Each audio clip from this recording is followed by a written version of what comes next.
കേരളം വീണ്ടും ഒരു നിയമസഭാ തെരഞ്ഞെടുപ്പിന്റെ പടിവാതിക്കൽ എത്തി നിൽക്കെ രാഷ്ട്രീയ കേരളത്തെ അമ്പരപ്പിക്കുന്ന സർവേ ഫലങ്ങൾ പുറത്തു വന്നുകൊണ്ടിരിക്കുകയാണ്.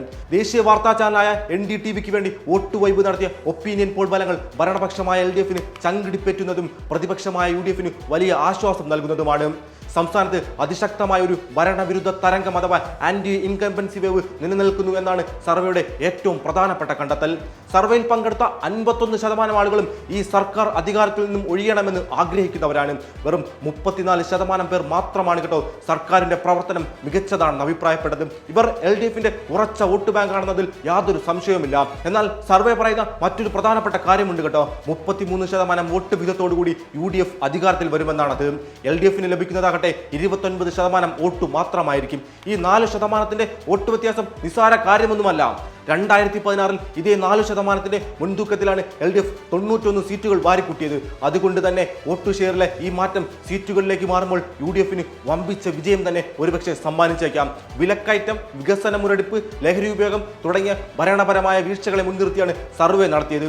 VD സതീശൻ മുഖ്യമന്ത്രിയാകണമെന്ന് സർവേയിൽ പങ്കെടുത്ത 22.4% പേർ അഭിപ്രായപ്പെട്ടപ്പോൾ പിണറായി വിജയൻ വീണ്ടും മുഖ്യമന്ത്രിയായി തുടരണമെന്ന് 18% പേർ മാത്രമേ പറയുന്നുള്ളൂ. KK ശൈലജ മുഖ്യമന്ത്രിയാകണമെന്ന് 16.9 പേരും, രാജീവ് ചന്ദ്രൻ മുഖ്യമന്ത്രിയാകണമെന്ന് 14.7% പേരും, ശശി തരൂർ മുഖ്യമന്ത്രിയാകണമെന്ന് 9.8% പേരും അഭിപ്രായപ്പെട്ടതായും സർവേ വ്യക്തമാക്കുന്നുണ്ട്. 10 വർഷത്തെ തുടർച്ചയായ ഭരണം ജനങ്ങളിൽ ഉണ്ടാക്കിയ മടുപ്പും മുഖ്യമന്ത്രി പിണറായി വിജയന്റെ പ്രതിച്ഛായയിലുണ്ടായ മങ്ങലും സർക്കാരിന് വലിയ തിരിച്ചടിയാകുമെന്നാണ് ഈ സർവേ വ്യക്തമാക്കുന്നത്. 2021 കിറ്റും പെൻഷനും നൽകിയ പ്രോ ഇൻകംബൻസി തരംഗം ഇപ്പോൾ നിലവിലില്ല എന്ന് കഴിഞ്ഞ തദ്ദേശ തിരഞ്ഞെടുപ്പ് ഫലങ്ങൾ തെളിയിച്ചതാണ്. ഒക്ടോബറിൽ സർക്കാർ പ്രഖ്യാപിച്ച വൻ സൗജന്യങ്ങൾ പോലും വോട്ടായി മാറിയില്ല എന്നത് ഇടതു കേന്ദ്രങ്ങളെ ഭയപ്പെടുത്തുന്നതുമുണ്ട്.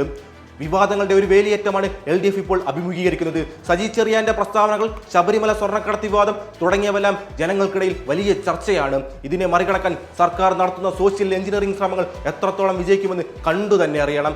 ഈഴവ, നായർ, ക്രിസ്ത്യൻ വോട്ടുകൾ ഏകോപിപ്പിക്കാനുള്ള നീക്കങ്ങൾ നടക്കുന്നുണ്ടെങ്കിലും BJP 19% വോട്ട് നേടുമെന്ന ഇതേ സർവേയുടെ പ്രവചനം LDFന്റെ വോട്ടു ചോർച്ചയിലേക്കാണ് വിരൽ ചൂണ്ടുന്നത്. തിരഞ്ഞെടുപ്പിന് ഇനിയും 3 മാസം ബാക്കിയുണ്ട്. 15% വരുന്ന അൺഡിസൈഡഡ് വോട്ടർമാർ ആർക്കൊപ്പം നിൽക്കും എന്നതിനെ ആശ്രയിച്ചിരിക്കും കേരളത്തിന്റെ ഭാവി. എങ്കിലും നിലവിലെ രാഷ്ട്രീയ സാഹചര്യം UDFന് അനുകൂലമാണെന്ന് നമുക്ക് ഉറപ്പിച്ചു പറയാൻ സാധിക്കും.